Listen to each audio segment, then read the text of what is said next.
Okay, people, in A standard we are going to start with this new chapter of coal and petroleum. Coal and petroleum basically होता क्या है, हमारे fuels होते हैं, ठीक है, और इन फ्यूल्स के बर्निंग से हमको एनर्जी मिलती है। उस एनर्जी से हम गाड़ी चलाते हैं या बहुत सारी और भी एक्टिविटीज़ करते हैं, ठीक है।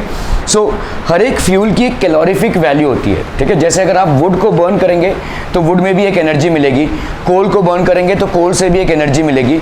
Every fuel has got an energy of its own, ठीक है। So all fuels have got an energy of its own. तो what are fuels? Fuels are the ones which burn and provide us with energy. Fuels ऐसी चीज़ें होती हैं जो burn होती हैं और हमें क्या प्रोवाइड करती हैं? एनर्जी, ठीक है। Substances that produce heat, तो any substance that will basically produce heat, and heat we know is a form of energy. For example, अगर आपने wood को burn किया, ठीक है, गांव खेड़े में बहुत सारे घरों पे अभी भी शायद wood को burn करके ही मतलब रसोई वगैरह पकाया जाता है, ठीक है। So wood को burn करने से एक energy produce हो रही है, we are getting heat, ठीक है। So this is also a form of fuel and light energy, ठीक है। जैसे अगर कैंडल को अगर आप जला रहे हैं तो you are getting light energy. So both heat and light in the forms of common forms of energy हैं ये, ठीक है। So you get heat and light from fuels on burning are called fuels. Uses of fuels क्या क्या हो जाएंगे भाई साहब? एक हो गया आपका कुकिंग, कुकिंग में तो हमारा एक्सटेंसिव यूज़ होता ही है, प्लस इंडस्ट्रीज़ में भी बहुत ज़्यादा यूज़ होता है। जितने भी आपके इंडस्ट्रीज़ होंगे बहुत सारे प्रोडक्ट्स बनते हैं बर्निंग से, ठीक है। So we use fuels in industries as well, ठीक है। सारे तमाम इंडस्ट्रीज में फ्यूल्स की ज़रूरत पड़ती है, ठीक है। We basically use fuels there, okay. We have automobiles, we have heating, for heating purposes also we use fuels, ठीक है। These are different purposes of fuels. What are solid fuels? Now the fuels, ठीक है, fuels that exist in solid state, जैसे coal हो गया आपका, ठीक है, कोल एक सॉलिड फ्यूल है, या आपका वुड हो गया एक सॉलिड स्टेट में एग्जिस्ट करता है। आपके घरों में जो गैस है वो सॉलिड स्टेट में नहीं है, ठीक है। So these are basically called solid state at room temperature. तो कोल बेसिकली रूम टेम्परेचर में it will exist as a fuel, ठीक है। Wood is use for cooking, ठीक है। Coal was use for running steam engines. ऐसा गाड़ी कभी किसी ने देखा है? ठीक है, पहले के ज़माने की गाड़ियाँ होती थी और इसमें बहुत सारा कोल लगता था। इस इंजन में कोल डाला जाता था और कोल की वजह से यहाँ से बहुत ज़ोर से स्टीम निकलता था और उसी स्टीम से ट्रेन जो है तो आगे जाती थी। That is how the train use to move, ठीक है। So we have coke which is used as a fuel in the industry. Coke को भी हम यूज़ करते हैं as a fuel in the industry, ठीक है। लिक्विड फ्यूल्स में क्या होगा? Fuels that exist in liquid state. So all fuels which exist in a liquid state, ठीक है, आर नोन। तो ये आपके ऐसे फ्यूल्स हैं जो भाई साहब लिक्विड स्टेट में एग्जिस्ट करते हैं at room temperature, and hence they are known as liquid fuels. Clear है? क्लियर है? क्लियर है? ओके। केरोसिन, देखिए ये आपने देखा है, ये गांव खेड़े में होता है, लैंटर्न बोलते हैं हम इसको, ठीक है।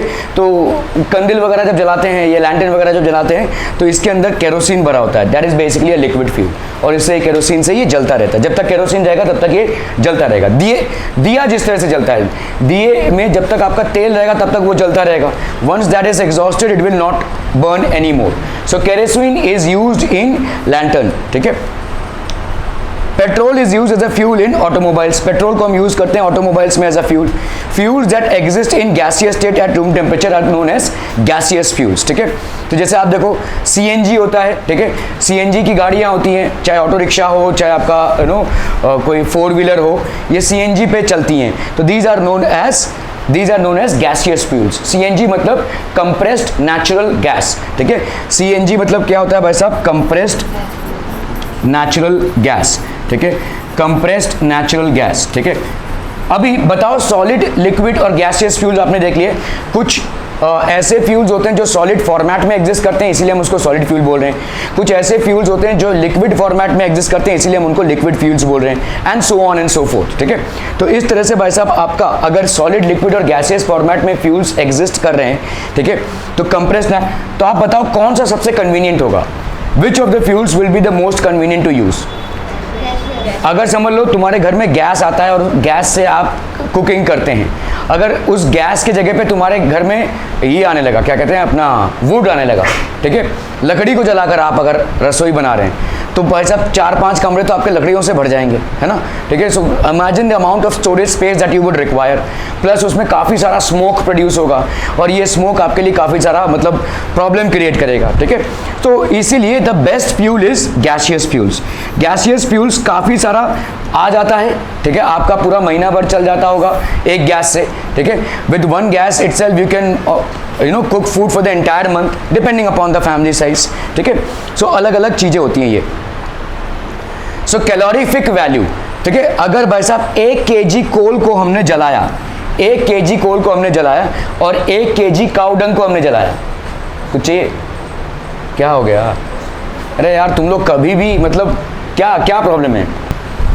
ओके, सो देखो 1 kg कोल हमने जलाया और 1 kg काउडंग, काउडंग देखा होगा आपने, ठीक है। काउडंग जो मतलब गोबर से बनता है, गोबर को सुखाकर बनता है, गांव खेड़े में चूल्हा वगैरह जलाने में काम आता है। 1 kg of coal, 1 kg of cow dung, कितना एनर्जी हमको मिलेगा? That is basically known as the calorific value, ठीक है। एक फ्यूल की कैलोरीफिक वैल्यू क्या होती है? जब आप उसको जलाते हैं तो कितना एनर्जी उससे मिलता है। The amount of energy that you get out of burning a fuel is known as its calorific value, ठीक है। Which produces more heat, कौन सा ज्यादा हीट प्रोड्यूस करेगा भाई साहब, ठीक है। Do both produce the same amount of heat because they are of same quantity? No, they will produce different amounts of heat. Definitely not, ठीक है। It depends on the calorific value of the fuel. तो ये किस पे depend करेगा? Calorific value पे depend करेगा, ठीक है। Calorific value of a fuel is defined as the amount of heat produced in kilo joules, ठीक है। कितना किलो जूल्स हीट प्रोड्यूस कर रहा है व्हेन 1 ग्राम, बहुत इंपॉर्टेंट है ये, ठीक है। आपको ये प्रॉपर इसी में लिखना पड़ेगा। 1 ग्राम, ठीक है, फ्यूल को बर्न करने से, by burning 1 gram of fuel completely, how much kilo joules of energy are you producing? इसी को हम बोलेंगे कैलोरीफिक वैल्यू, ठीक है। So what is calorific value? The amount of energy produced, ठीक है, amount of energy produced in kilo joules. Kilo joules basically क्या है? यूनिट है, ठीक है, यूनिट है एनर्जी का। किलो जूल्स में कितना एनर्जी प्रोड्यूस हो रहा है by burning 1 gram of any fuel, ठीक है। किसी भी फ्यूल को बर्न करने से, 1 ग्राम किसी फ्यूल को बर्न करने से कितना कैलोरीफिक, कितना kilo joules of energy produce हो रहा है, उसको हम बोलते हैं कैलोरीफिक वैल्यू, ठीक है। A fuel which produces more heat per kilogram is said to have a high calorific value. तो जो भी फ्यूल आपका ज्यादा प्रोड्यूस कर रहा हो, ठीक है, पर kilogram is said to have a high kilo, जिससे जितनी ज्यादा आपको एनर्जी मिलेगी। 1 ग्राम फ्यूल आपने बर्न किया तो कितनी एनर्जी मिली, ठीक है, वो हो जाएगा आपका calorific value. Calorific value of petrol is 47 kilo joules per gram. इसका मतलब क्या है? What do you mean by this? कि अगर आपने 1 ग्राम पेट्रोल को जलाया तो कितना आपको एनर्जी मिलेगा? 47 kilo joules. If you are burning 1 gram of petrol, the amount of energy that you are going to get is 47 kilo joules. Therefore, it produces more heat and acts as a good fuel. This will act as a good fuel. The more the calorific value, the better is the efficiency of the fuel, ठीक है। जितना ज्यादा calorific value होगा किसी भी fuel का, उतना ज्यादा उसका एफिशिएंसी होगा। The more is the calorific value, calorific value मतलब समझ पा रहे हैं? Calorific value is what? The amount of energy in kilo joules that is produced by burning 1 gram of any fuel is known as its calorific value. जितनी ज्यादा calorific value होगी किसी भी फ्यूल की, उतनी ज्यादा उसकी एफिशिएंसी होगी, उसके बर्निंग से उतना ही ज्यादा एनर्जी प्रोड्यूस होगा, ठीक है। क्लियर है? ओके, ठीक है। काउडंग केक्स, तो गोबर को क्या करते हैं हम ऐसे इसमें करते हैं, अपना जो वॉल होता है उस पर थप्पा देते हैं और फिर वो जब सूख जाता है तो उसी को एज अ फ्यूल यूज करते हैं। कितना मिल रहा है? देखो यहाँ पे 7 पर ग्राम। ये जो काउडंग केक है, 1 ग्राम को अगर हम बर्न करेंगे तो हमको 7 किलो जूल्स ऑफ एनर्जी मिल रही है। वुड पैलेट्स, छोटे छोटे वुड के टुकड़े, ठीक है, 1 ग्राम को बर्न करेंगे तो हमको 17 किलो जूल्स मिलेंगे। 17 kilo joules, 17 kilo joules of energy is produced by burning 1 gram of wood pellet. क्रेश, क्या हो रहा है?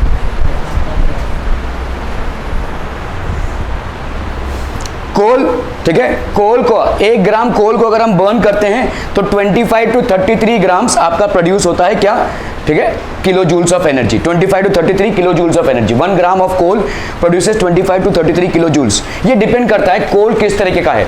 अगर आप देखोगे कोल 4 तरीके के होते हैं। एक होता है आपका, याद है, लिग्नाइट, ठीक है, the other one is bituminous coal, anthracite, हाँ, बिटुमिनस कोल। तो इस तरह के 4 टाइप के कोल्स होते हैं आपके।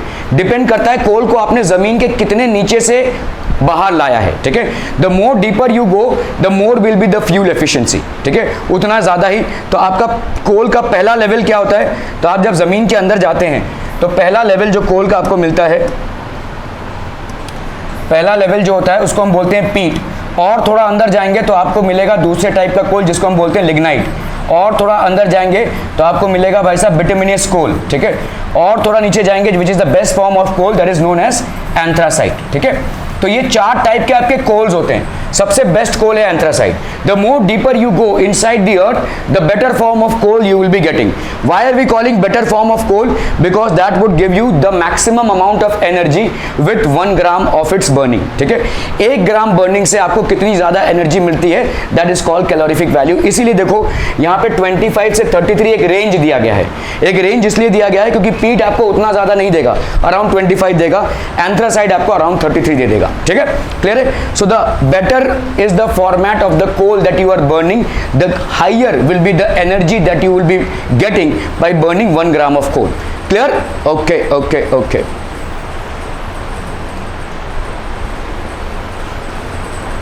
ये हो गया कोक, ठीक है। This is basically coke. This will give you 33 grams, 33 kilo joules of energy with 1 gram of burning. Charcoal is going to give you पर gram of burning 35 kilo joules of energy, ठीक है। Biogas ये ज़्यादा करके हमारे village areas में होता है, क्योंकि विलेज एरियाज में काफ़ी सारा गोबर वगैरह जो भी कैटल का होता है उससे हम इस बायोगैस को बना सकते हैं। एग्रीकल्चरल वेस्ट से, उसके डिकम्पोजिशन से ये बायोगैस बनता है, ठीक है। ये बायोगैस से भाई साहब आपको कितना मिल जाएगा, it is a very excellent fuel. देखो कितना ज़्यादा कैलोरीफिक वैल्यू है इसका, around 35 to 40 kilo joules per gram, ठीक है। It has got a very high efficiency, ठीक है।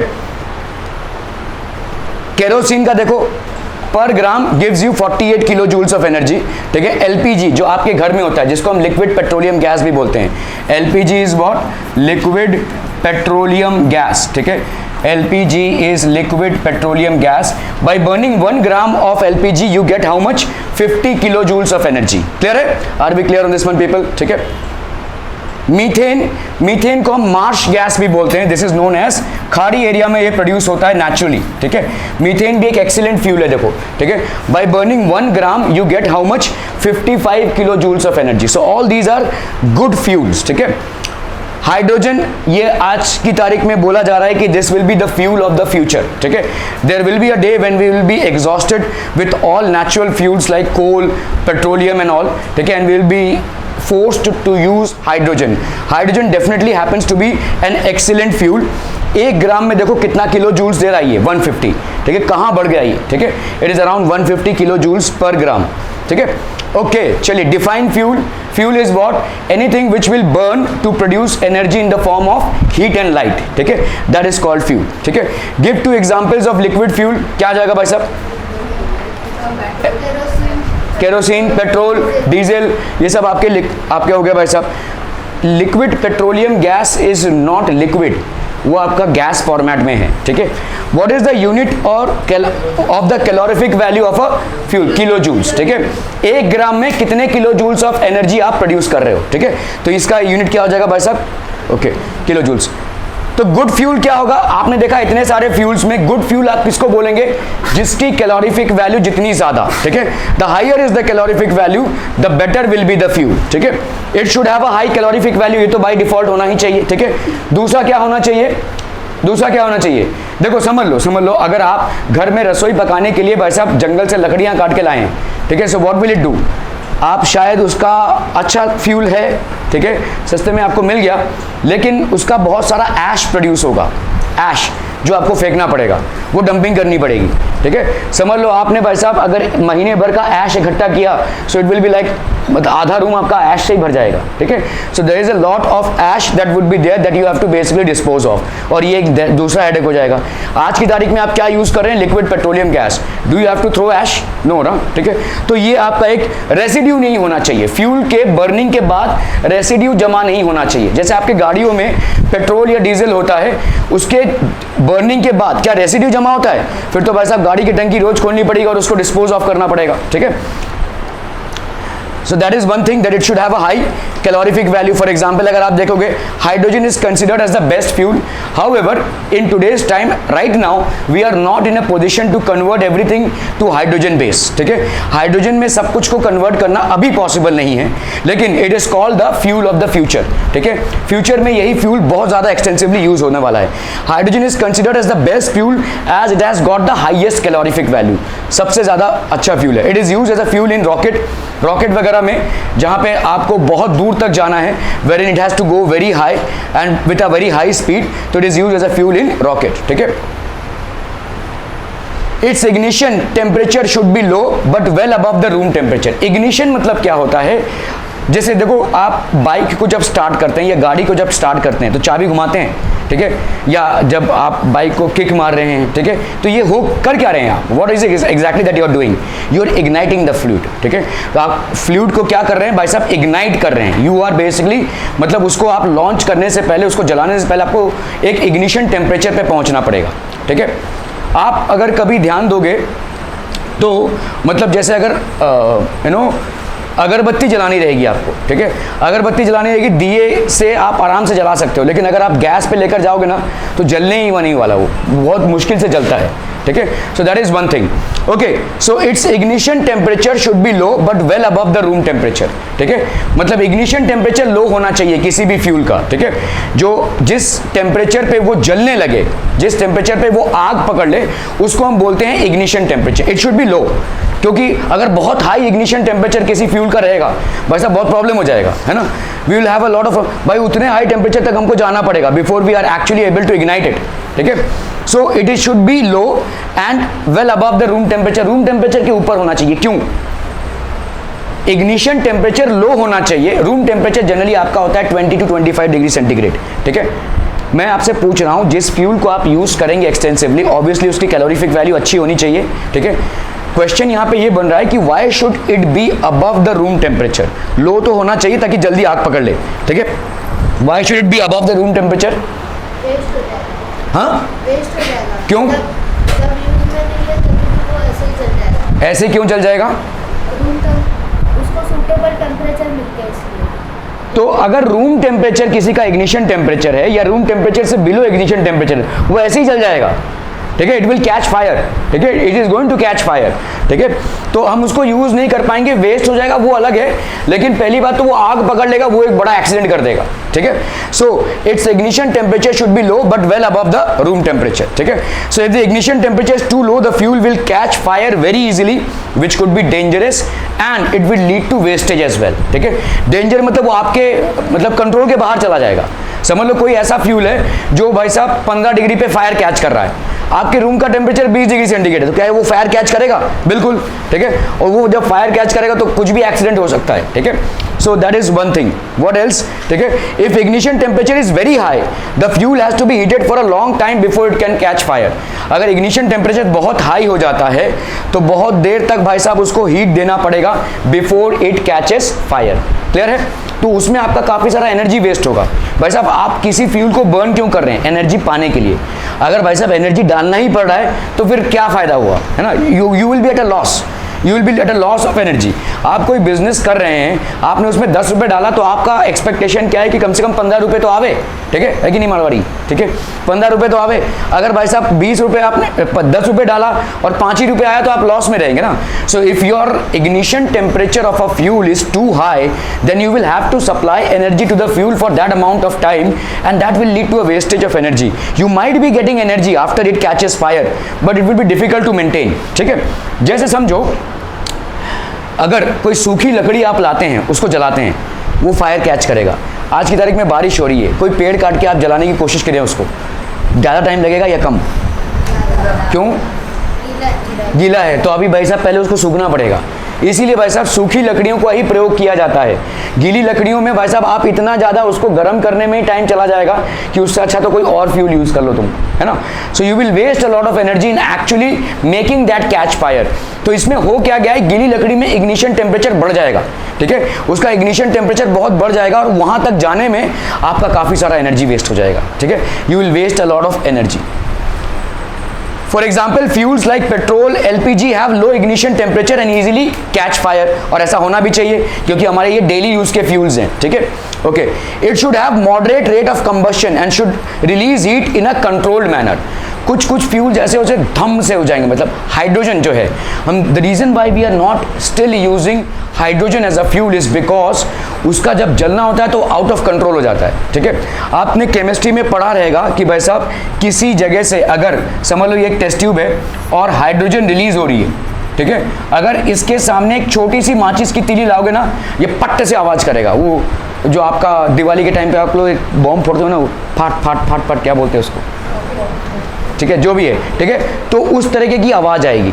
मतलब हाइड्रोजन अनकंट्रोलेबल फ्यूल है, बहुत अच्छा फ्यूल है, लेकिन इतना ज़्यादा एनर्जी प्रोड्यूस करता है कि भाई साहब उसको सामान्य तौर पे आप एक जनरल लाइफ में यूज़ नहीं कर सकते, you can not use it, ठीक है, it will create an explosion, ठीक है, वो एक्सप्लोजन मोड में चला जाएगा। तो इसीलिए फ्यूल जो है वो ऐसा होना चाहिए कि भाई साहब जिसको आप कंट्रोल्ड वे में यूज़ कर सकें। आपकी गाड़ियों के टैंक में जो फ्यूल है उसको आप कंट्रोल वे में यूज़ कर पा रहे हैं बोल के आप सेफ हैं, otherwise it will catch fire, ठीक है। So it has to be safe, ठीक है, it has to be safe. It should be fairly cheap and easily available, ठीक है। समझो समझो समझो तुम किसी ऐसे जगह पे रहते हो कि भाई साहब अगर तुमको पेट्रोल भरवाने जाना है तो यहाँ से कम सांता क्रूज तक जाना पड़ेगा, तब जाके तुमको एक पेट्रोल पंप मिलेगा। Will you buy a vehicle in the first place? भाई साहब नहीं, गाड़ी खरीद के क्या फ़ायदा, या तो अगर गाड़ी खरीदा भी है तो उसमें भाई साहब एक अलग से फ्यूल टैंक डालना पड़ेगा हमको, ठीक है।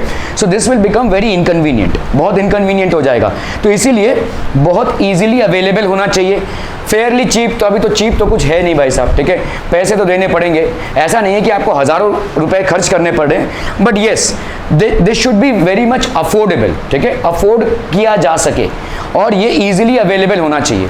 ऐसा नहीं कि बस आप 50 किलोमीटर दूर जाएंगे तब जाकर हमको एक पेट्रोल पंप मिलेगा, ठीक है। So it should be easily available. Fairly cheap, a fuel may have very high calorific value, but if it is expensive and not easily available, it cannot be used on a day-to-day basis. For example, hydrogen सबसे high calorific value है, लेकिन भाई साहब वो easily available नहीं है और ना ही cheap है, तो it cannot be used day-to-day में यूज नहीं कर सकते। कोई अगर आप रॉकेट लॉन्च कर रहे होंगे नासा वगैरह से या इंडिया के सैटेलाइट स्टेशन से कोई रॉकेट लॉन्च हो रहा होगा, तब जाके हम हाइड्रोजन फ्यूल यूज कर सकते हैं, ठीक है। It should be safe to handle store and transport. बहुत बड़ी बात है भाई साहब, अगर ये कोई मतलब ऐसा फ्यूल है जिसको हम ट्रांसपोर्ट, जैसे आपके घर में सिलेंडर वाला आता है, तो आपने कुछ दिनों पहले यहाँ पे सुना रहेगा एक सिलेंडर ब्लास्ट का केस हुआ था, है ना। So how dangerous it was, ठीक है। पूरा भाई साहब अगर किसी ने वो मतलब आफ्टर इफेक्ट भी देखा रहेगा तो आप देखोगे मतलब क्या खंडर हो गया था वो चीज़, ठीक है। इट वॉज कंप्लीटली ब्लैक, ठीक है। अ very dangerous accident actually happened, ठीक है। खैर हम यहाँ पे बात कर रहे हैं कि भाई साहब, तो आप सोचिए कितने हज़ारों सिलेंडर्स रोज भाई साहब गाड़ियों से जाते हैं लोगों के घर में, ठीक है, हज़ारों सिलेंडर्स कलेक्ट होते हैं, तो ये सेफ टू ट्रांसपोर्ट होना चाहिए, ठीक है। जिस भी फ्यूल को आप ट्रांसपोर्ट करवा रहे हैं वो भाई साहब सेफ टू ट्रांसपोर्ट होना चाहिए। मेरे को मालूम है ये हाईवे में मतलब बहुत बार देखा है, ठीक है, कोई ऐसा ही ट्रक जो है तो पलटी हो गया था और उसका पूरा फ्यूल बाहर आ गया था। उस पूरे हाईवे को उन लोगों ने कम से कम 4 घंटे बंद रखा था, क्योंकि वहाँ पे अगर एक माचिस की तीली भी गिर जाए ना तो पूरा ब्लास्ट हो जाएगा, ठीक है। तो जब तक उसको पूरा वॉश नहीं किया गया, पूरे रास्ते को साफ नहीं किया गया, nobody was allowed to go through them, ठीक है, because it will create a very dangerous accident, ठीक है। तो इसीलिए it should be safe to handle store and transport, उसको हम सेफली हैंडल कर सके, स्टोर कर सके, प्लस ट्रांसपोर्ट भी कर सके, ठीक है। अगर कोई बहुत रिस्की फ्यूल होगा, जैसे hydrogen is a risky fuel, we can not afford to handle it like other fuels, ठीक है। It should not cause pollution on burning. Fuels का देखो पोल्यूशन होगा ही होगा, ठीक है, कुछ ना कुछ तो गैस लिबरेट होगा ही। जैसे बहुत एक्सटेंसिव पेट्रोलियम हम यूज़ कर रहे हैं, ठीक है, और भी बहुत सारे ऐसे फ्यूल्स हैं जो बर्निंग के टाइम पे बहुत पॉइजनस गैसेस रिलीज करते हैं, ठीक है। Some of the fuels have been banned to be used, ठीक है, because they produce poisonous gases. तो ज़्यादा पोल्यूशन भी ना हो, ठीक है, पोल्यूशन होगा। किसी भी फ्यूल को आप बर्न करेंगे, there will be some amount of pollution, there will be some amount of gases which will be released, those gases can be harmful to the environment and they will cause pollution. However, we have to ensure that pollution is as less as possible. इसीलिए government बहुत सारे steps ले रही है। आप लोगों को मालूम है या याद है, या मुझे I don't know how much of cricket और sports you basically follow. So there was an incident which happened approximately कुछ सालों पहले। एक इंसिडेंट हुआ था, इंडिया और श्रीलंका का दिल्ली में मैच चल रहा था, ठीक है। और दिल्ली के ग्राउंड में इतना ज़्यादा पोल्यूशन था कि भाई साहब मतलब धुंधला धुंधला सा था। तो श्रीलंकन टीम ने बोला हम नहीं खेलेंगे, वी विल नॉट प्ले, ठीक है, because this is too dangerous for our health, we will not play. उन लोगों ने बैकआउट किया, उन लोग फील्डिंग कर रहे थे, मतलब बॉलिंग कर रहे थे और उन्होंने बैकआउट किया। तो विराट कोहली को ज़बरदस्ती मतलब उस टाइम पे डिक्लेयर करना पड़ा। टेस्ट मैच था, I hope you understand what is declaring of innings, ठीक है। तो बहुत बड़ा स्कोर नहीं था, बट फोर्सफुली विराट कोहली को उस टाइम पे डिक्लेयर करना पड़ा था, otherwise the match could have been called off. और अगर मैच कॉल ऑफ होता था तो इंडिया के लिए बहुत बदनामी होती थी।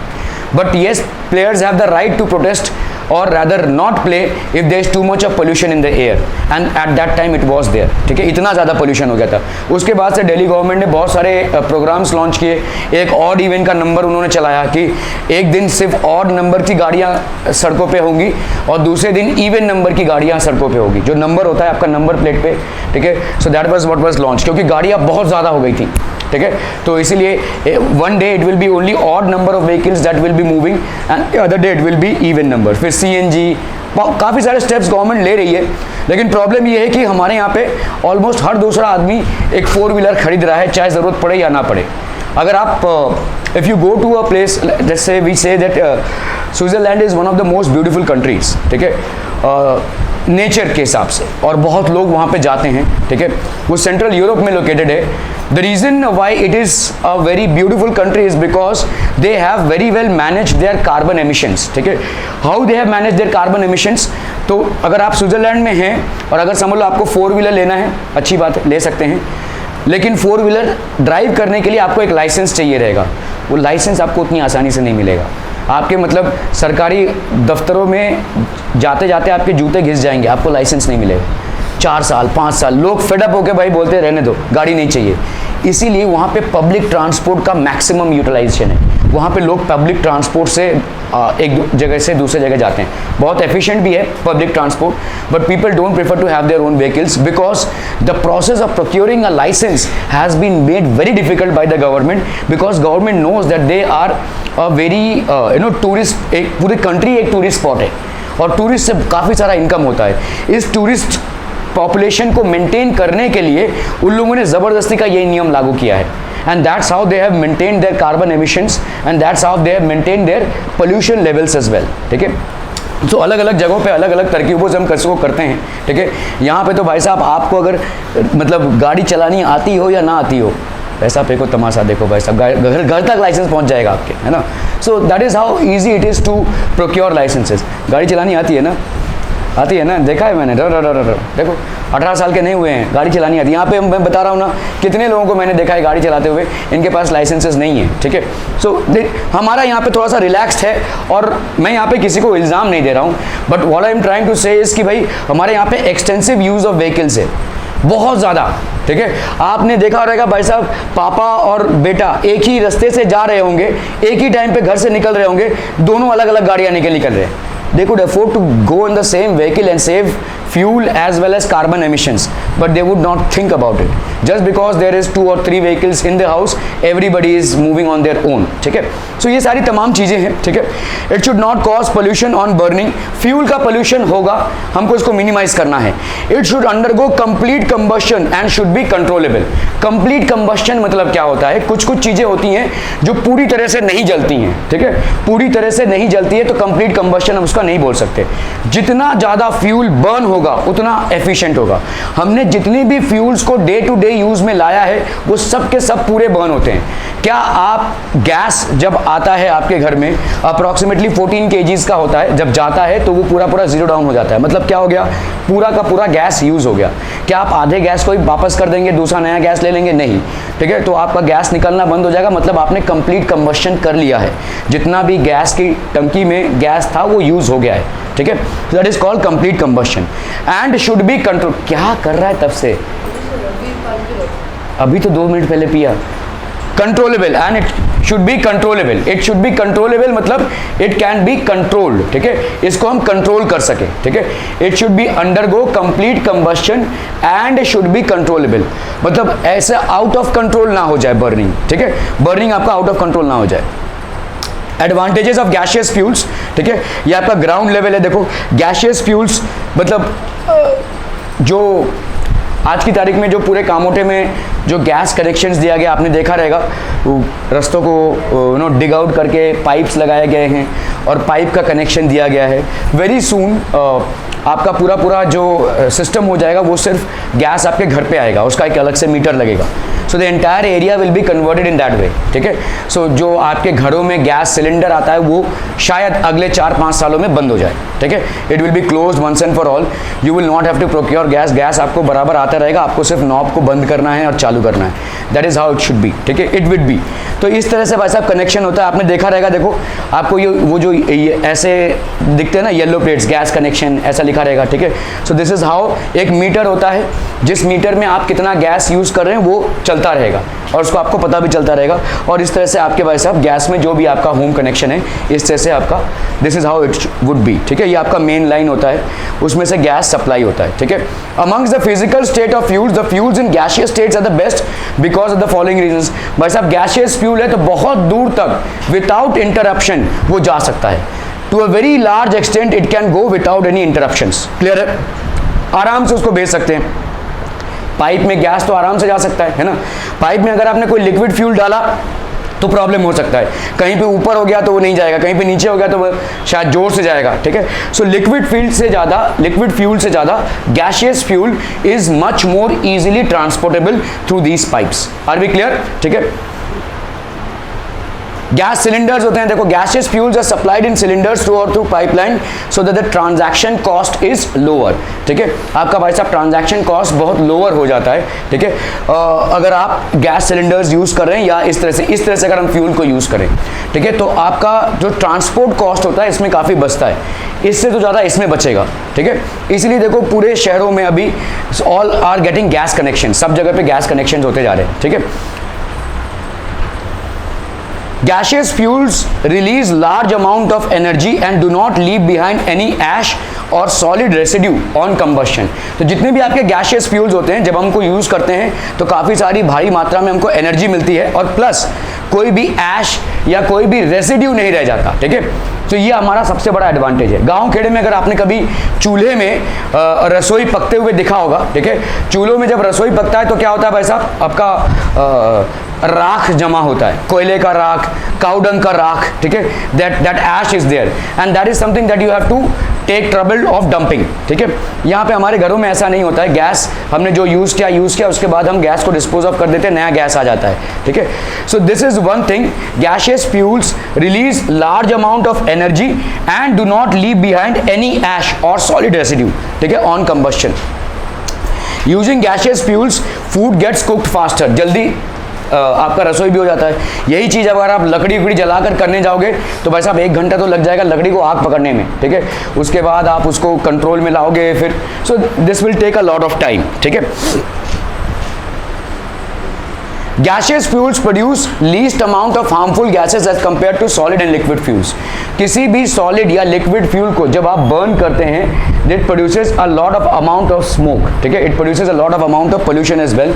Gaseous fuels में इतनी भारी मात्रा में आपके अगर पेपर हो गया तो हेड डाउन करके सो जा, मेरी तरफ देख मत। Gaseous fuels produce least amount of harmful gases as compared to, आ जाएगा 20 में से 20, विल इट बी देयर? अगर इतना कॉन्फिडेंस है कि पेपर हो गया है तो 20 में से 20 आना चाहिए, है ना। क्लियर? देखते हैं। Gaseous fuels produce least amount of harmful gases as compared to solid and liquid fuels। अगर मैंने 1-1.5 घंटे का पेपर आपका रखा है और अगर आपका आधे घंटे में खत्म हो रहा है ना, so definitely means that full marks तो आने ही आने हैं, और उससे कम आ रहा है तो इसका मतलब आपको कुछ नहीं आता जाता नहीं है। आपने इतना भी क्यों तकलीफ किया घर से आने के लिए, घर से आए भाई साहब पेपर देने के लिए, जब आप इसके लिए प्रिपेयर्ड ही नहीं है तो what sense does it make? So please don't look at me और don't tell me that you are done with your paper. If you are done then assure me that while submitting you will be getting 20 out of 20, out of marks तो आने ही चाहिए। Otherwise आपका आना भी fake है, paper देना भी fake है, पढ़ाई तो फेक है ही। Gaseous fuels can be easily ignited with a small spark, ठीक है। At the rate of combustion can be easily controlled with the help of control valve। तो आपने भाई साहब घर में गैस जलते देखा रहेगा, एक छोटे से स्पार्क से, एक छोटी सी चिंगारी से, ठीक है, वो जल उठता है, ठीक है। एक छोटा सा इग्निशन ही काफ़ी है with the help of a control valve. और आपके देखो कंट्रोल वॉल्व्स होते हैं, ठीक है, आप गैस को इंटेंसिटी बढ़ा सकते हैं, कम कर सकते हैं, that is something that you can regularly do, ठीक है। Fossil fuels, what are fossil fuels? Fossil fuels are formed from the buried remains of plants and animals. तो जितने भी आपके plants and animals हैं, ठीक है, वो बहुत दिनों तक जमीन के अंदर हाई प्रेशर और टेम्परेचर में रहते हैं, ठीक है। Dead remains of plants and animals, तो ये भाई साहब क्या हो जाएंगे, ये dead remains of plants and animals हैं, बहुत दिनों तक क्या हो रहा है, इन पे हाई प्रेशर और हाई टेम्परेचर बनता जा रहा है, ठीक है, हाई प्रेशर और हाई टेम्परेचर बनता जा रहा है। तो इससे क्या हो जाएगा, these will form fossil fuels. Dead remains of plants and animals when they are subjected to high pressure and temperature inside the bowels of earth will get converted into fossil fuels, ठीक है। आपका जो है coal, petroleum, diesel, जो भी हमको nature से as a fuel मिलता है, all of them are fossil fuels, ठीक है, जो भी हमको नेचर से मिलता है। fossil fuels are formed from buried remains of plant and animals. करोड़ों सालों से ये बना है।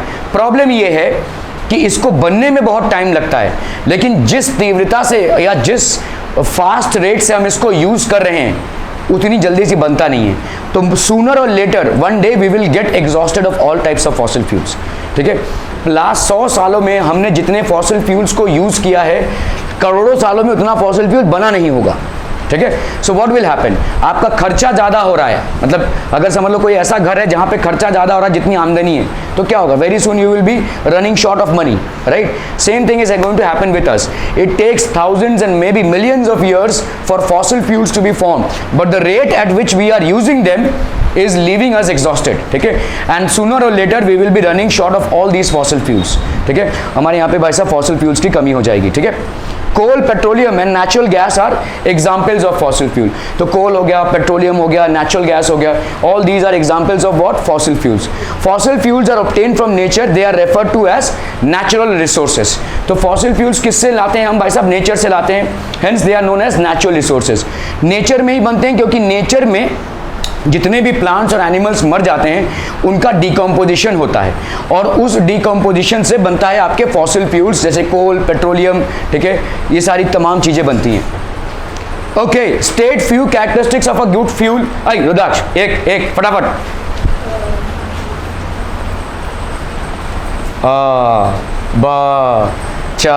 हाँ बोलिए। It should not cause pollution. सबसे पहला चीज क्या देखेंगे आप, अरे कैरेक्टरिस्टिक्स बोला है, कैरेक्टरिस्टिक। अगर मैं बोलूं कि अच्छे स्टूडेंट की कैरेक्टरिस्टिक क्या होती है, ध्यान से वो सुनता है, ध्यान से वो पढ़ता है, इसको बोलते हैं कैरेक्टरिस्टिक। अच्छा स्टूडेंट मतलब आर्या का नाम ले लिया या मिस्टर सावंत का नाम ले लिया, ऐसा नहीं। तुम जो बोल रहे हो वो बोल रहे हो, तुम नाम ले रहे हो एलपीजी। मैं यहाँ पे पूछ रहा हूँ आपका कि व्हाट इज द कैरेक्टरिस्टिक, हाँ कैलोरीफिक वैल्यू हायर होनी चाहिए। बस एक one at a time. Okay, calorific value should be higher, clear. Calorific value is what, calorific value is the amount of energy in kilo joules produced by a fuel by burning 1 gram of it. Clear है, clear है। Okay, तो that is one characteristic. और दूसरा characteristic, आई सिद्धि, हाँ, room temperature should B medium. Room temperature medium ही रहता है। उसका ignition temperature should be lower but higher than room temperature. उसका इग्निशन टेम्परेचर लोअर होना चाहिए but higher than room temperature, ठीक है। अदरवाइज वो रूम के टेम्परेचर पे ही आग पकड़ लेगा, ठीक है। नॉट मच हायर, थोड़ा लोअर होना चाहिए। अगर बहुत ज़्यादा उसका भाई साहब इग्निशन टेम्परेचर है तो हम बहुत ज़्यादा एनर्जी वेस्ट कर लेंगे उसको जलाने के लिए। क्लियर है, ठीक है, ओके। और बताओ भाई साहब, अय विदित,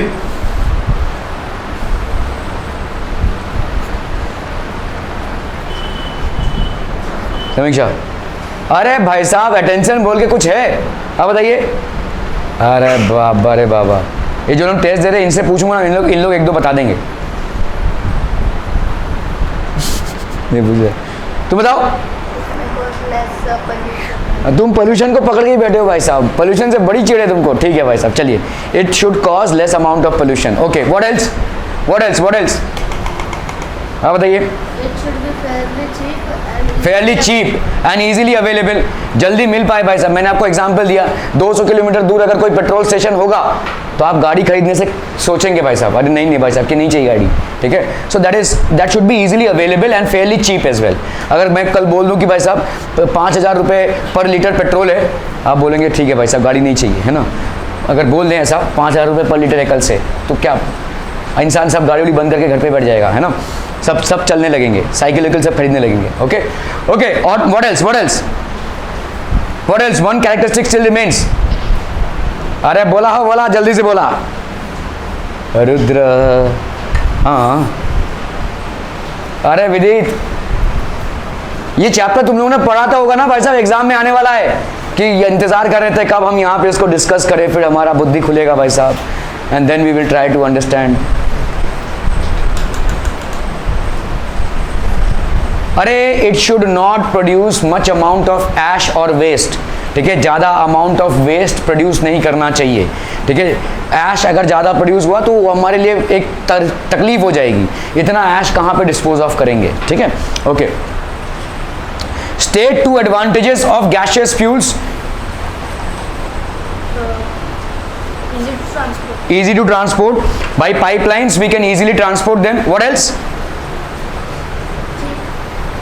चीप तो नहीं है, ठीक है, फिर भी हाँ, high calorific value and what else, no residue left, कोई रेसिड्यू, शक्ल छुपाने से मैं ऐसा नहीं है कि अवॉइड कर जाऊंगा, ठीक है। नो रेसिड्यू इज लेफ्ट, ठीक है। बर्निंग के बाद कोई ऐश या रेसिड्यू नहीं बचता है भाई साहब। अरे तुम लोग सोचो ना, देखो कोई हर चीज को पढ़ के याद करके उसका आंसर लिखो ये जरूरी नहीं है, कहीं कहीं पे कॉमन सेंस भी अप्लाई करो ना। तुम्हारे घर में क्या आ रहा है भाई साहब, गैसियस फ्यूल आ रहा है, एलपीजी, ठीक है। तो easy to ignite, high calorific value, ठीक है। अपना हाथ रख के देखो कभी उसमें भाई साहब, वो ठीक है, हाई कैलोरीफिक वैल्यू, ठीक है। जो चार दफे जो ठूसते हैं हम, कहाँ से आता है भाई साहब, वहाँ पे रसोई पे पक रहा है इसलिए तो आ रहा है भाई साहब, है ना। सो ये इसकी high calorific value. What else, क्या तुमको रोज मम्मी बोलती है भाई साहब इतना राख जमा हुआ जाकर फेंक कर रहा हो, नो रेसिड्यू, ठीक है। ये सब तमाम चीज़ें भाई साहब आपके मतलब you should be applying this all by common sense itself, ठीक है। It's not necessary that you have to rectify things. 2 advantages, okay. Can coal, petroleum and natural gas be prepared in the lab from dead organisms. क्या हम dead organism से इसको बना सकते हैं? मरे हुए जानवरों को या मरे हुए पेड़ पौधों को लेकर हम लैब में स्टोर करके उससे बना सकते हैं? नहीं बना सकते, ये नेचर की ही प्रक्रिया है, ठीक है। It is only nature which is capable, क्योंकि नेचर को भी मिलियंस ऑफ ईयर्स लगता है इसको बनाने में, ठीक है। हमने जैसे ही इसको डिस्कवर किया भाई साहब, ताबड़तोड़ इसको यूज किया है, ठीक है। And that is the reason very soon we will be running short of these fossil fuels, because the rate at which we are using them is far higher than the rate at which they are being produced, ठीक है, clear है। Why fossil fuels are referred to as natural resources? Because they are made by nature, they are made by the decomposition of dead animals and plants in the bowels of earth under high temperature and pressure for millions of years. So it's a natural process of production. ये naturally ही produce हुआ है, ठीक है, fossil fuels. तो पहले आते हैं भाई साहब इनएग्जॉस्टिबल और एग्जॉस्टिबल, ठीक है। नेचुरल रिसोर्सेज में inexhaustible and exhaustible, there are resources of which there is limitless supply. बहुत सारे ऐसे रिसोर्सेज हैं हमारे नेचर में जिसका कोई भाई साहब अंत नहीं है सप्लाई का। जैसे नहीं वुड का भाई साहब लिमिटेशन है, तुम सारे पेड़ों को काट दोगे खत्म ना भाई साहब। एयर, व्हाट एल्स, सनलाइट, ठीक है। तो ये सब आपके लिमिटलेस रिसोर्सेज हैं and these will not get exhausted by use. तो आप सनलाइट को जितना चाहें यूज कर लें, ये कम नहीं होने वाला, ठीक है। तो आपके इनएग्जॉस्टेबल रिसोर्स हो गया ये। एयर आपका एक इनएग्जॉस्टेबल रिसोर्स हो गया, ठीक है। They are resources who supply is limited, जैसे आपका वुड देखिए, ये जंगल, ट्रीज, फॉरेस्ट, ठीक है। These are basically resources who supply is limited. The over use of these resources should be avoided, such as forest, ठीक है। बहुत ज्यादा अगर हमने इसका ओवर यूज कर लिया, डिफॉरेस्टेशन कर लिया, तो हमारे को बहुत तकलीफ होने वाली है, ठीक है। We will be running short. ये जो बारिश आपको दिख रही है, आपको क्या लगता है ये पानी कहाँ से आ रहा है? Where is this coming from? From seas, rivers and oceans? Only that is the source? No. Major source is by transpiration. जो पूरी दुनिया भर में आपके plants या trees होते हैं, उनमें से कंटिन्यूस वाटर सप्लाई होता है, मतलब उनमें से कंटिन्यूस वाटर लॉस होता है, और यही वाटर ऊपर इवेपोरेट होकर क्लाउड बनाता है। अगर पूरे दुनिया भर के हम पेड़ों को काट दें तो we will not even survive for 1 year. पूरे रेन सब डाई आउट हो जाएगा, सब डाई आउट हो जाएगा, ठीक है।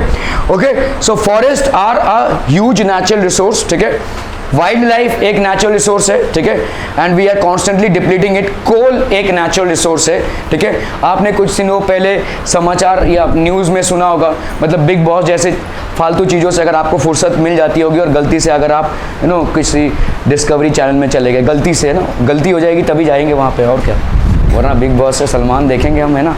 ओके, तो अगर आप इन चीज़ों में जाते हैं तो यू विल रियलाइज़ कि इंडिया में कुछ सालों पहले, कुछ महीनों पहले ही कोल का एक बहुत बड़ा इशू चल रहा था। There was not enough of coal, coal is dying out, ठीक है। तो हमारे इंडिया में जो मेन कोल के रिफाइनरीज हैं, they were running short of supply, ठीक है। कोल हमारे घरों में तो यूज़ नहीं होता है, लेकिन इंडस्ट्रियल यूज उसका काफ़ी ज़्यादा है, ठीक है। So coal is a natural resource. Coal is graded on the basis of heat obtained from them. मैंने जैसे आपको बताया भाई साहब, कोल के टाइप्स क्या क्या होते हैं। पीट जो एकदम सरफेस लेवल पे बनता है उसको हम बोलते हैं पीट, इससे ज़्यादा हीट हमको नहीं मिलती है, इसकी कैलोरीफिक वैल्यू लोवेस्ट है, ठीक है। इसके बाद आएगा भाई साहब आपका लिग्नाइट, ये थोड़ा और डीप डाउन दी अर्थ मिलेगा, इसकी कैलोरीफिक वैल्यू पीट से अच्छी है, ठीक है। उसके बाद आएगा आपका बिटुमिनस कोल, ठीक है, ये थोड़ा और डीप लेवल में मिलेगा और इसकी कैलोरीफिक वैल्यू इन दोनों से ज़्यादा होगी, ठीक है। और लास्ट आएगा आपका एंथ्रासाइट, ठीक है। एंथ्रासाइट का सबसे ज़्यादा कैलोरीफिक वैल्यू है और ये बहुत नीचे डीप डाउन दी अर्थ मिलता है, ठीक है। So that is the types of coals that we have. Types of coals, it contains 11% of carbon. Carbon का कंटेंट जैसे जैसे कोल में बढ़ता जाएगा वैसे वैसे उसका भाई साहब कैलोरीफिक वैल्यू भी बढ़ता जाएगा। The more is the carbon content in a coal, the higher will be its calorific value, which means that you will be obtaining higher amount of energy by burning 1 gram of the coal. Saksham बेटा तू क्या कर रहा है तब से? नहीं, सो जा, कोई दिक्कत नहीं है, बारिश का मौसम है, सो जा। लिग्नाइट, ठीक है, कंटेन्स 22% ऑफ कार्बन, मतलब ऑलमोस्ट 2%, ठीक है, 2%, सॉरी आपका ऑलमोस्ट डबल, ट्वाइस, ठीक है, almost double. Then we have bituminous coal. Bituminous coal contains 60% of carbon. क्या हुआ? थोड़ा सा लगाई तो है, ऐसे देख रहा है भाई साहब, क्या how did you take response? देखो भाई साहब, वो बेचारी का थोड़ा सा ऐसे लग गया, बाप रे बाप, दूंगा ना इधर ही है, तब देखते रहिए तुम इधर। ओके, एंथ्रासाइड। एंथ्रासाइड क्या हो जाएगा भाई साहब? Contains 80% of carbon. और करो। Okay, contains 80% of carbon. It contains 80% of carbon, which means that this is the best form of coal. Clear है? समझ में आ रहा है? ये जितना ज्यादा कार्बन का कंटेंट होगा उतना ज्यादा। Out of this anthracite is the best quality coal, ठीक है। Trees and other plants that grew in swampy areas, ये जो खाड़ी का एरिया होता है, ठीक है, swampy areas nearly 300 to 400 million years ago died. Always सबका एक लाइफ स्पैन होता है, आफ्टर कवरिंग और completing their life span obviously they would die, ठीक है। Their remains got buried in the swampy soil. Swampy soil में भाई साहब इसका रिमेन्स बरीड हो गया। Over time these remains were covered with layers of sediments like mud, sand, सब इसके नीचे वे धंसते चले गए, ठीक है, धंसते चले गए। And finally in low oxygen conditions, ठीक है, the buried plant material formed a dark brown material called पीट, ठीक है।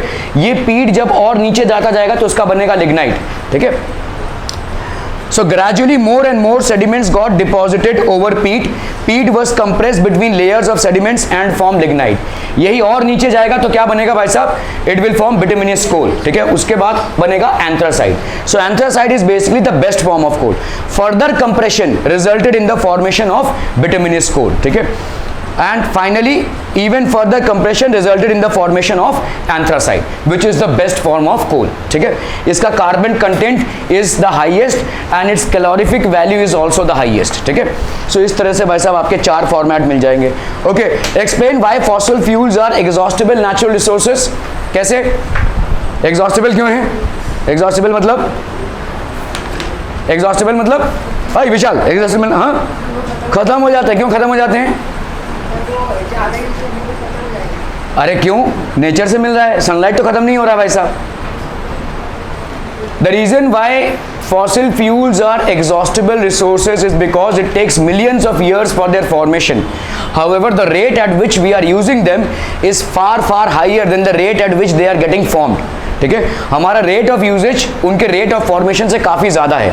आपने अभी देखा 300 से 400 मिलियन ईयर से वो बनते आ रहे हैं और हम जिस रेट से उसको यूज़ कर रहे हैं लगभग पिछले 100 सालों में वो काफ़ी ज़्यादा है.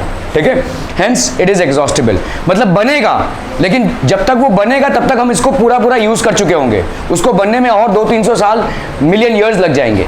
ठीक है. Define natural resources which are available from nature are known as natural resources. They can either be exhaustible or inexhaustible. तो ये exhaustible भी हो सकते हैं और inexhaustible भी हो सकते हैं. Name the best quality coal. है विदित भैया. Anthracite. Explain the formation of coal. Decomposition. नहीं. एक्सप्लेन, तुम टाइप बता रहे हो. हाँ, decomposition of plants and animals. बस. तो with in the bowls of earth के नीचे, ठीक है, under the earth for millions of years the plants and animals were decomposed. Dead plants and animals were decomposed and they formed different layers of coal. ठीक है, that's how coal was formed. Okay, now we'll talk about coke, coal gas, coal tar, formation of petroleum. ठीक है, so आपका देखो ये coal है, this is basically coal. Coal is processed further in to obtain useful materials like coke. ठीक है, then we have coal gas and then we have coal tar. ठीक है, coke is what? Coke is a tough, porous and black substance. एक tough, porous और black substance है. It is an almost pure form of carbon है. बहुत अच्छा इसका calorific value हमको मिल जाता है. ठीक है. So coke is used in the manufacture of steel and in the extraction of many metals. बहुत ज़्यादा ऐसे इंडस्ट्रीज़ हैं जहाँ पे हम बड़े बड़े मैन्युफैक्चरिंग करते हैं स्टील का, आयरन का. ठीक है, और इसके लिए बहुत हाई टेम्परेचर्स की ज़रूरत पड़ती है. ना ही इलेक्ट्रिसिटी से हम इस टेम्परेचर की भरपाई कर सकते हैं और ना ही पेट्रोल से. ठीक है, तो we have to use basically coke. It is the best form of fuel that is available for large industries. ठीक है, coke is use in the manufacture of steel and in the extraction of many metals. ठीक है, coal gas was used for street lighting for the first time in London in 1810 and in New York around 1820. ठीक है, तो कोल gas use किया गया था. आज की तारीख में आपके जितने भी स्ट्रीट लाइट्स होते हैं ज़्यादा करके वो सोलर पैनल्स पे चलते हैं. ठीक है, मोस्टली. ठीक है, then we have coal tar. ठीक है, this is basically coal tar. It is black thicky liquid with an unpleasant smell. Products obtained from coal tar are used as starting materials for manufacturing various substances such as drugs मतलब medicine. ठीक है, synthetic dice. ठीक है, naphthalene balls. ठीक है, we have naphthalene balls. ये आप basically इनको रखते हैं, जैसे आपको टॉयलेट्स में अगर आपने देखा रहेगा पब्लिक टॉयलेट्स में ही रहते हैं, या आप कपड़ों के बीच में भी इनको रखते हैं क्योंकि इनके स्मेल से कपड़ों में डैम्पनेस या माइक्रो ऑर्गेनिजम्स नहीं आते हैं. ठीक है, these are basically naphthalene balls. Explosives भी बनते हैं इससे. ठीक है, पेंट्स में भी काफ़ी यूज़ होता है ये कोल टार. ठीक है, formation of petroleum and natural gas. ठीक है, so over a period of millions of years what has happened is, millions of years में हुआ क्या है भाई साहब, tiny marine organisms died and settled on the ocean floor. तो बहुत सारे ऐसे मरीन ऑर्गेनिजम्स थे जो मर गए और they settled on the ocean floor और ये नीचे जाते गए. Enormous heat and pressure transformed these remains to petroleum and natural gas. तो इससे भाई साहब पेट्रोलियम और नेचुरल गैस बन गया. Rising through porous rocks like sandstone, petroleum and natural gas reached a layer of impermeable rock and were trapped below it. Impermeable rock के नीचे ये ट्रैप हो गए. ठीक है, और वहाँ से हमको ये सारे सप्लाई मिलते हैं. ठीक है, तो सी की बात हम क्यों कर रहे हैं, क्योंकि सी के फ्लोर बेड में हमने ज़्यादा छेड़खानी नहीं की है. यहाँ पे भाई साहब हमने कहीं पे माइनिंग कर लिया है, कहीं पे बिल्डिंग्स बना दिया है, तो अभी नीचे जाना ऑलमोस्ट इम्पॉसिबल हो गया. लेकिन सी पे अभी अनटच्ड है. ठीक है, सी में इतने सारे ऑर्गेनिजम्स हैं, वो जब मरते हैं तो वो धीरे धीरे नीचे जाते जाते हैं और उनसे भाई साहब आपका पेट्रोल प्रोड्यूस होता रहता है. आप देखोगे ज़्यादा करके जो आपके पेट्रोल के यूनिट्स हैं या एक्सट्रैक्टिंग ऑयल यूनिट्स हैं, they are mostly located in the sea. बड़े बड़े प्लांट्स होते हैं जो सी के बीचों बीच लोकेटेड होते हैं और वहाँ से हम ज़मीन से तेल निकालते हैं. ठीक है, okay. What is the purest form of carbon? Purest form of carbon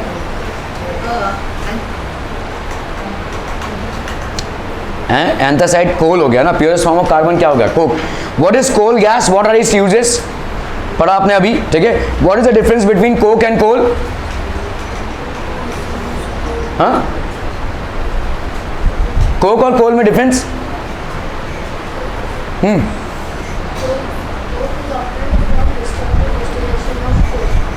Baba, okay. Destructive distillation of coal से यूज होता है, yes, it is produced by destructive distillation of coal and coke, sorry, coal is naturally produced. ये आपका हाँ बोलिए sir. अरे तुम बता रहे थे, तुम तभी बताते हो जब हम बता देते हैं, है ना, okay. Explain the process of formation of petroleum. फिर नीचे जाते हैं, फिर हम वहाँ पे नीचे जाके घूम के आते हैं आराम से। तो काफ़ी सारा प्रेशर और टेम्परेचर में ये इसका डिकम्पोजिशन हुआ है and we get basically petroleum. Refining of petroleum, तो आप देखोगे भाई साहब पेट्रोलियम जो आप पेट्रोल टैंक से भरकर लाते हैं उसका रिफाइनिंग होता है। उसको हम निकाल तो लेते हैं अर्थ से, लेकिन उस फॉर्मेट में उसको यूज़ नहीं कर सकते, उसको रिफाइन करना पड़ता है before it can be used. जिस फॉर्मेट में तुमने अर्थ से निकाला है, अगर उसी फॉर्मेट में तुम अपनी गाड़ी में डालोगे तो चलेगा ही नहीं गाड़ी, ठीक है। तो उसको रिफाइन करना पड़ता है before you are actually able to use it, ठीक है। So petroleum and natural gas are extracted by drilling through impermeable rocks. ऐसे ड्रिलिंग चालू रहती है, मतलब बहुत दूर तक ड्रिलिंग करते हैं और नीचे जाते हैं, तब जाकर वो पेट्रोलियम निकलता है। फर्स्ट हमको आइडेंटिफाई करना पड़ता है, इधर उधर ड्रिलिंग कर देंगे तो पेट्रोलियम नहीं निकल आएगा, ठीक है। इन जगहों को सैटेलाइट पिक्चर्स से लोकेट करके उनमें देखना पड़ता है कि कहाँ पे हमको पेट्रोलियम बहुत बड़ी मात्रा में मिल सकती है। राइट नाउ मिडिल ईस्ट की जितनी भी कंट्रीज़ हैं आपकी, ठीक है, जितने भी आपके जैसे कतार हो गया, ठीक है, सऊदी अरेबिया हो गया, ठीक है, कुवैत हो गया, इराक हो गया, these are the ones which have the maximum resources of petroleum, ठीक है। यहाँ पे सबसे ज़्यादा भारी मात्रा में पेट्रोलियम मिल रहा है, ठीक है। तो जब तक मिल रहा है तब तक गाड़ी चल रही है, एक दिन एग्जॉस्ट हो जाएगा तो सब रास्ते पे आ जाएंगे, ठीक है। रिफाइनिंग ऑफ पेट्रोलियम, पेट्रोलियम और crude oil is a complex mixture of solid, liquid and gaseous hydrocarbons, ठीक है। इसको हमको रिफाइन करना पड़ता है। It is separated into useful substances through the process called refining of petroleum. तो रिफाइनिंग ऑफ पेट्रोलियम से हम इसको सेपरेट आउट करते हैं। The process of separating the various fractions of petroleum is known as refining, ठीक है। पिंकी ज़्यादा इधर मत देखो बेटा, अपने पेपर पे ध्यान दो। It is carried out in petroleum refinery. तो पेट्रोलियम रिफाइनरीज होती हैं जिसमें आप पेट्रोलियम को निकालते हैं, प्लस और भी बहुत सारी चीज़ें बनती हैं जो यूज़ होती हैं, ठीक है। पेट्रोलियम जेली वगैरह से, liquid petroleum jelly and all, so these are used in different purposes, ठीक है। सो आपका देखो इस प्रोसेस को हम क्या बोलते हैं, फ्रैक्शनल डिस्टिलेशन। तो जो आपने क्रूड ऑयल निकाला है, ठीक है, you don't get petroleum from the earth, you get crude oil. तो क्रूड ऑयल मतलब जिसको कच्चा तेल बोलते हैं, ठीक है। इसका हम भाई साहब फ्रैक्शनल डिस्टिलेशन करते हैं और अलग अलग टेम्परेचर्स पे हमको अलग अलग प्रोडक्ट्स मिल जाते हैं, ठीक है। So in this process petroleum is introduced in a fractionating column, इसको हम बोलते हैं fractionating column. So what are the things that we get, it is a tall cylindrical structure fitted with horizontal rays. तो एक toll cylindrical structure है और इसमें भाई साहब हॉरिजॉन्टल रेज हैं, ठीक है।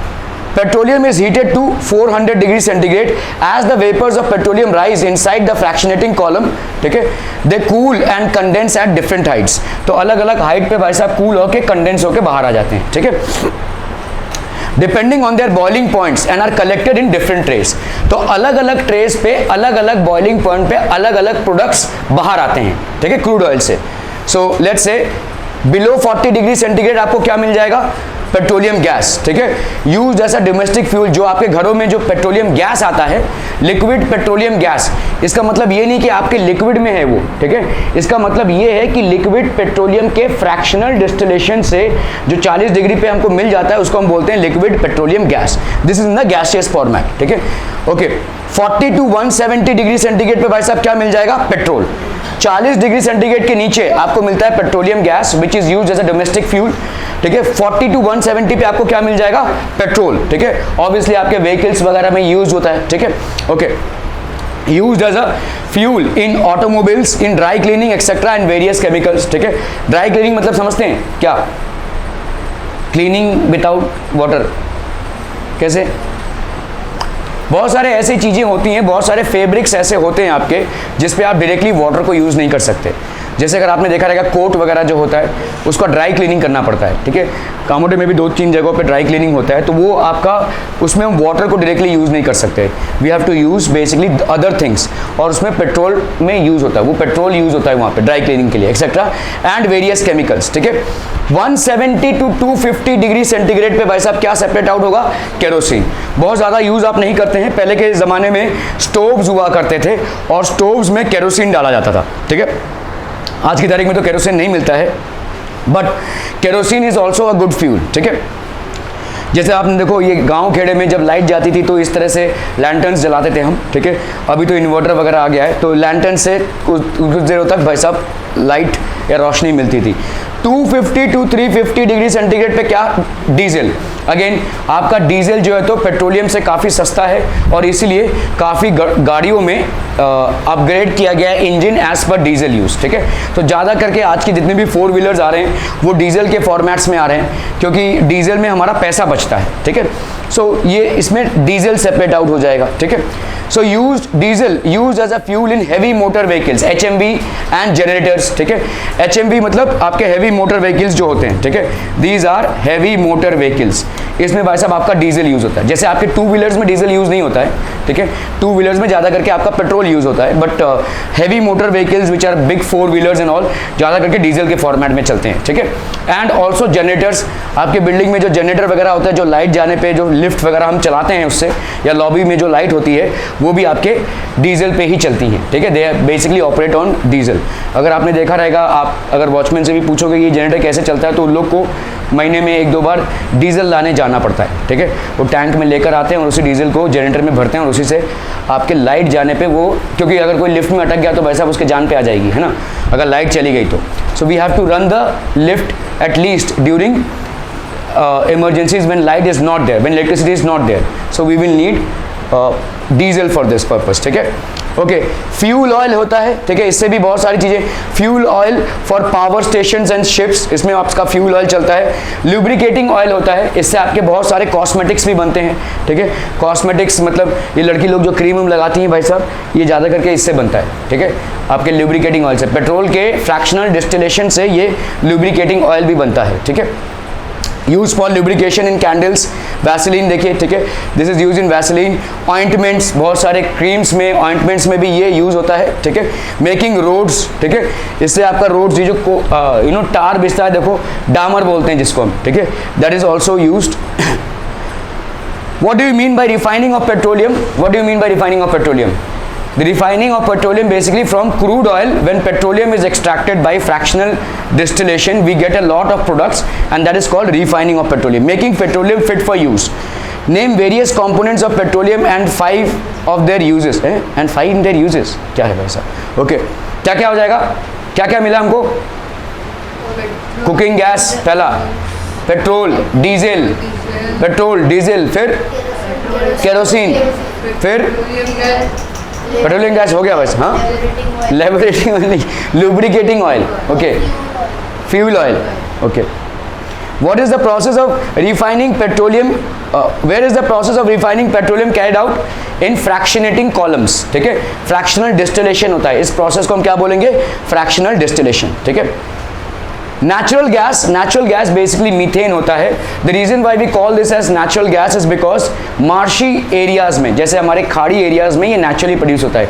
कभी कभी देखो एक बहुत स्ट्रॉन्ग सा स्मेल आता है रात के टाइम पे, तो ये एक्चुअली मीथेन गैस का स्मेल है, ठीक है, तो ये डिकम्पोजिशन का स्मेल है। So natural gas consist mainly of methane और ये एक एक्सीलेंट फ्यूल है। It has the following main uses. It is use for the generation of electricity, क्योंकि हमको ये नेचर से ही मिल जाता है। Compressed natural gas is used as a fuel in automobiles as it is more environment friendly than petrol or diesel। तो आपने देखो अभी जितने भी आपके कमर्शियल व्हीकल्स हैं, कमर्शियल व्हीकल्स मतलब जिनमें येलो नंबर प्लेट रहता है, देखो, ठीक है, ऑल कमर्शियल व्हीकल्स उनका मैंडेट हो गया है कि आपको CNG लगाना पड़ेगा, ठीक है, you can not have petrol और diesel. The reason why it has been made mandate by the government is because commercial vehicles ऐसे हैं कि भाई साहब उनको बंद नहीं रख सकते, उनको चलाना ही पड़ेगा क्योंकि धंधा उसी पे चलता है, ठीक है।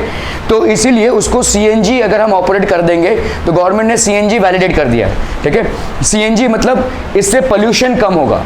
सीएनजी को अगर आप इंस्टॉल करते हैं तो पोल्यूशन आपका कम होगा, ठीक है।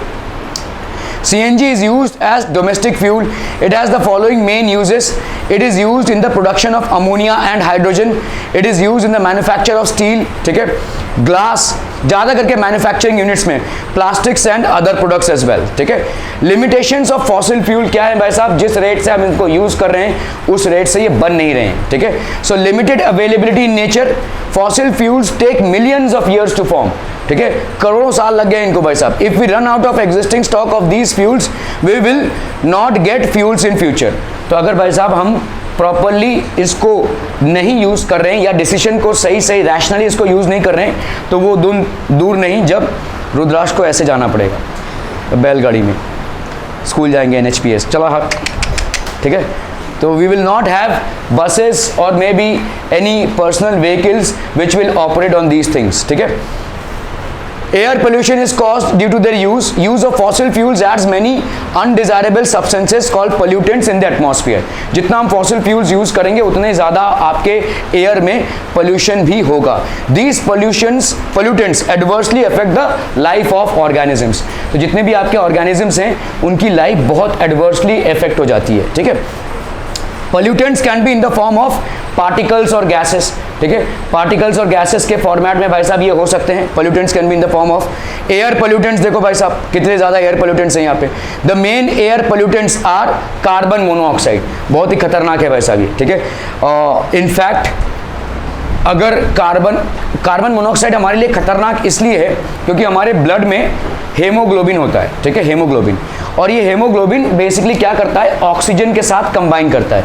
तो हम जब ऐसा सांस ले रहे हैं तो एयर जाता है हमारे अंदर, लंग्स में हमारे ये हेमोग्लोबिन से ऑक्सीजन अब्जॉर्ब हो जाता है, ठीक है। हमको एयर की रिक्वायरमेंट नहीं है, हमको प्रिसाइसली ऑक्सीजन की रिक्वायरमेंट है।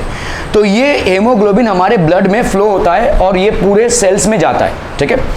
जैसे ही हम कार्बन मोनोऑक्साइड के एनवायरनमेंट में आते हैं ये हेमोग्लोबिन ऑलमोस्ट 400 टाइम्स ज़्यादा कार्बन मोनोऑक्साइड के साथ कंबाइन करेगा। हेमोग्लोबिन जितना ऑक्सीजन के साथ कंबाइन करता है उससे 400 गुना ज़्यादा वो कार्बन मोनोऑक्साइड के साथ कंबाइन करता है, ठीक है। You will see many cases in which, मतलब ऐसा देखो ड्राइवर है, वो क्या हो गया भाई साहब, कोई ड्राइवर है वो ऐसे ही आपका AC चलाकर सो गया और AC के पाइप्स में कभी कभी AC के पाइप्स में कार्बन मोनोऑक्साइड होता है, कूलिंग इफेक्ट प्रोड्यूस करता है। कभी कभी अगर पाइप में लीकेज हो गया तो ये भाई साहब अंदर चला जाएगा and the driver will die on the spot, पता भी नहीं चलेगा। कार्बन मोनोऑक्साइड का जो होता है पता भी नहीं चलता है एंड द पर्सन डाइज, क्योंकि उसमें अभी ऑक्सीजन रहेगा ही नहीं। The entire body will be of carbon monoxide. Carbon monoxide in itself is not poisonous but haemoglobin combines with carbon monoxide, तो ये ऑक्सीजन के साथ भाई साहब कंबाइन करेगा ही नहीं और ऑक्सीजन हमारे शरीर में अगर नहीं आएगा तो obviously will die. So in spite of having oxygen in our environment, if it is full of carbon monoxide, we will die. ठीक है? So carbon monoxide is a very serious pollutant. Okay? What else do we have? Carbon dioxide. Carbon dioxide की भी बहुत बड़ी मात्रा में pollution harmful हो सकता है। Sulfur dioxide, ठीक है? All these soot particles. What are soot particles? मैंने सूट करता गाना सुना है कि नहीं, उसी से आ रहा है, ठीक है। Soot particles, what are soot particles?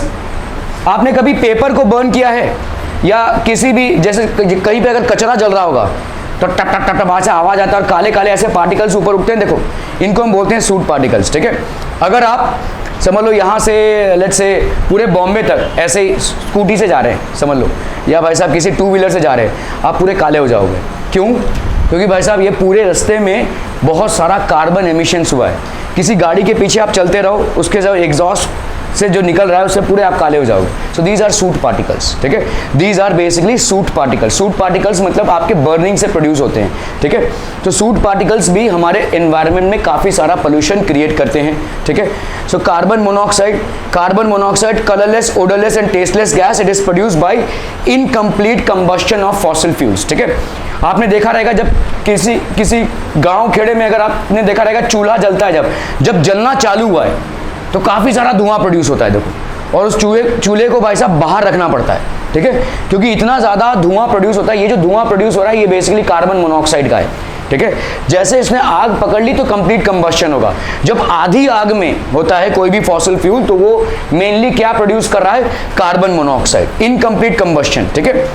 Exposure to carbon monoxide can cause headache and dizziness, ठीक है, इससे हेडेक हो सकता है भाई साहब, डिजीनेस हो सकता है, डिजीनेस मतलब आपको चक्कर आ सकते हैं, ठीक है, and can even led two comma and death, ठीक है, इंसान की डेथ भी हो सकती है, ठीक है, इंसान की डेथ भी हो सकती है, क्योंकि भाई साहब वो कार्बन मोनोऑक्साइड है, वो हमारे बॉडी में जैसे जैसे एंटर करता जाएगा ऑक्सीजन उसमें कंबाइन नहीं करेगा, ठीक है।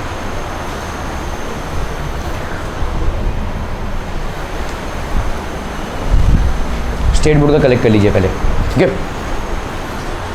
कार्बन डाइऑक्साइड तो भाई साहब carbon dioxide levels in the atmosphere are increase due to wide spread combustion of fossil fuels. तो फॉसिल फ्यूल्स के ऐसे दो ना भाई साहब, क्या, हाँ ऐसा दाड़, carbon dioxide levels in the atmosphere have increase due to the wide spread combustion of fossil fuels, ठीक है। फॉसिल फ्यूल्स भाई साहब बर्न हो रहे हैं तो कार्बन डाइऑक्साइड देखो ऐसा स्प्रेड हो रहा है, ठीक है, it basically produces carbon dioxide. This can lead to an increase in the global average temperature, तो ग्लोबल एवरेज टेम्परेचर आपका बढ़ जाएगा। क्यों ऐसा होता है, why does this happen people? देखो कार्बन डाइऑक्साइड क्या करता है, इस काम को बड़ी शांति से किया जा सकता है। यहाँ पे हमारे एटमॉस्फेयर में जो कार्बन डाइऑक्साइड, देखो हमारे अर्थ में हीट आ रहा है कहाँ से, सन से, थोड़ा बहुत हीट अर्थ अब्जॉर्ब कर लेता है और बाकी का हीट रिफ्लेक्ट हो जाता है। ये जो रिफ्लेक्टेड हीट है ये कार्बन डाइऑक्साइड ट्रैप कर लेता है। तो जैसे जैसे कार्बन डाइऑक्साइड की संख्या बढ़ती जाएगी, अमाउंट बढ़ता जाएगा, ज़्यादा हीट ट्रैप होता जाएगा, और इस हीट ट्रैप के चक्कर में क्या होगा, हमारे एटमॉस्फेयर का जो टेम्परेचर है वो बढ़ता जाएगा। और अगर एटमॉस्फेयर के टेम्परेचर बढ़ता जाएगा तो जितने भी ग्लेशियर्स हैं या माउंटेन्स हैं वो क्या होते जाएंगे भाई साहब, दे विल स्टार्ट मेल्टिंग, और अगर मेल्टिंग होने लगेगा तो क्या होगा, sea levels will start to rise. हम ऑलरेडी 70% सी में हैं, ठीक है, तो अगर ये ज़्यादा राइज होगा तो हमारे लिए प्रॉब्लम हो जाएगा, टेरेस्ट्रियल लाइफ जो है वो बहुत हेवीली इंपैक्ट हो जाएगा, ठीक है। So this leads to global average temperature, increase in temperature causes the melting of polar ice caps and glaciers, ठीक है, जितना मेल्ट होना चाहिए उससे कहीं ज़्यादा मेल्ट हो रहा है, resulting in rise in the sea level and submerging of coastal areas. ज़्यादा करके कोस्टल एरियाज क्या हो रहे हैं, अब धीरे धीरे सबमर्ज होते जा रहे हैं, ठीक है।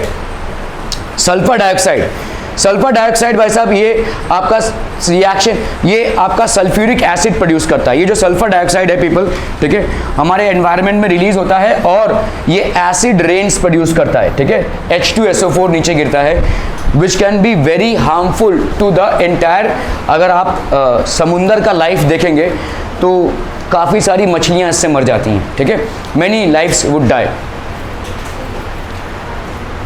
तो SO2 is released when coal is burned. Use of fossil fuels like petrol, diesel and coal also releases nitrogen oxides. So nitrogen oxides भी produce होते हैं। These acid, तो ये जो acid rain है ये fall down making it acidic which is known as acid rain. Acid rain से काफ़ी सारे plants और aquatic life जो है तो उनकी मौत हो सकती है, ठीक है, they will lose their lives. Acid rain damages plants, ठीक है, it damages aquatic life, ठीक है, and soil and buildings as well, ठीक है, काफी सारे सॉइल और बिल्डिंग्स में भी प्रॉब्लम क्रिएट होगा। Soot particles are what people, these are soot particles. ये जो आपको भाई साहब डस्ट दिख रहा है that is called soot particles. हो गया सबका कलेक्शन, ओके। तो these are soot particles and are introduce in the air due to incomplete combustion of wood and fossil fuels like coal and petroleum. इनका incomplete combustion हो रहा है, ठीक है। These particles enter our bodies when we breathe and trigger asthma attacks. तो इससे काफ़ी सारा जो लोगों को एस्थमा होता है उनको सूट पार्टिकल्स से काफ़ी प्रॉब्लम होता है, ठीक है। Soot particles will actually cause a lot of problems क्योंकि काफ़ी सारा डस्ट जाता है, ठीक है। Coughing and respiratory irritation, this will cause coughing and respiration. Conservation of fossil fuels बहुत इंपॉर्टेंट है। Conservation of fossil fuels can be done if we walk more, if we cycle more, ठीक है। अगर जितने ज़्यादा हम पब्लिक ट्रांसपोर्ट को use करेंगे उतना ही ज़्यादा कंजर्वेशन ऑफ फॉसिल फ्यूल्स होगा, ठीक है। Catch public transport more often. What else? By energy conscious with your power at home. वैसे हम अगर बहुत ज़्यादा पावर का कंजम्पशन कर रहे हैं, हम चीज़ों को तब भी चला के रख रहे हैं जब हमको ज़रूरत नहीं है, ठीक है, that also will conserve fossil fuels, ठीक है। नहीं रहने दो, नहीं चले, रहने दो भी। So be energy conscious with your power in the house. Conservation of fossil fuels can be done using alternated sources of energy like tidal power. जैसे आपका सोलर पावर है, टाइडल पावर है, विंड पावर है, इन सारी चीज़ों को हम अगर यूज़ करेंगे जिनका यूज़ करने से कोई भी हानिकारक सब्सटेंसेस प्रोड्यूस नहीं होते हैं और कोई भी लॉस नहीं होता है, ठीक है। विंड एनर्जी को यूज़ करना, सोलर एनर्जी को यूज़ करना, ठीक है, and nuclear energy. So these are certain formats of energy. If we happen to use them judiciously, then our usage of energy through burning of fossil fuels will reduce. ठीक है, हमारा fossil fuels का usage कम हो जाएगा. To meet our fuel and energy needs. State the uses of natural gas, fuel. What are the limitations of fossil fuels? They are produced at a much slower rate. However, they are being used at a much higher rate. ठीक है. Name the main air pollutants. Sulfur dioxide, nitrogen dioxide, all these are basically carbon monoxide, soot particles, ठीक है, carbon dioxide, ये सारे आपके भाई साहब. What are the effects of carbon monoxide on human beings? breathlessness, unconsciousness, and it can even lead to death. It can even lead to death. ठीक है. So this basically completes your chapter. People, I will upload this video today. Go through this, make notes. I will send you notes as well. ठीक है.